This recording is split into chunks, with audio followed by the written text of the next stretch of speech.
Hello, thanks for joining me, astrologer Patrick Arundell, for your astrological overview for week commencing the 23rd of November.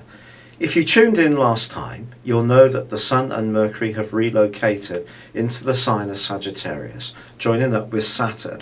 And there is going to be a big clustering of energy in this sign this week. There's also an opposition, a full moon, which occurs on Wednesday, with the moon in Gemini, and the Sun by then is going to be influenced by Saturn too. All week, Mercury comes under the scrutiny of Saturn. Now, Saturn can be quite unrelenting in its effect, and I think in the talk and thought energies of Mercury, it's asking us to make sure that there are no gaps in our knowledge. In terms of the Sun, its return to Sagittarius usually coincides with a desire for independence, for a bit of freedom, to be a bit more frivolous, to enjoy the party season that comes up each time this year as the seasonal festivities start to take shape. But I think it's going to be a more serious vibe this week, quite honestly. And therefore we have to look at the more philosophical side of Sagittarius. It is about knowledge. It can in some ways be about justice. It can be about higher education and also travel. But it's also about our principles, and it's about our desire to cooperate with other people whilst having the space to be ourselves. But with Saturn here, everything gets a little bit more intense.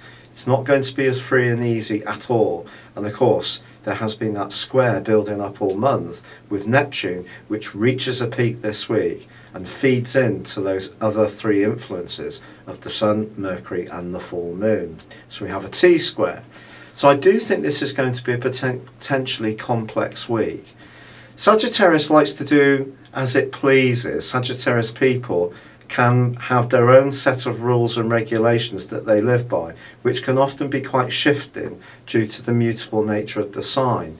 Well, of course, Neptune is also the ruler of mutable Pisces, so there's going to be quite a lot of rockiness. I don't think things are going to be quite as firm and stable this week in a global situation as much as in our own personal ones. So we need to make sure that we're flexible, but not to the point where we're actually just blowing in the wind in terms of our values and our approach. So we may have to stand firm on some things that actually are quite tricky. But there is two other influences which are really quite interesting. Venus in opposition to Uranus, Venus in its home zone of Libra, opposite Uranus, which in itself is a restless influence, but in Aries even more so, suggests that there could be some surprises romantically. And if you're someone who does like to do things by impulse, spontaneously, this influence can certainly be part of that. And there is also a great link between Mars and Saturn. Now these two are almost like Saturn's the brake and Mars is the accelerator. But if you get the balance right, they can help us drive not necessarily too fast, but in a way that gets us to our destination safely, but also efficiently.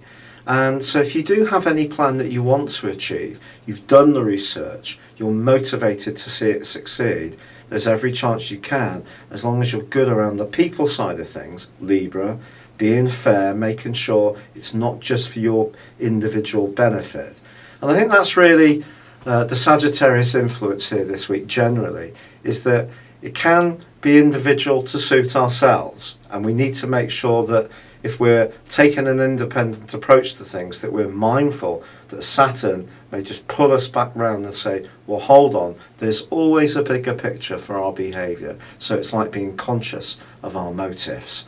It's been a real pleasure being with you. Thank you for joining me. Good luck and goodbye for now.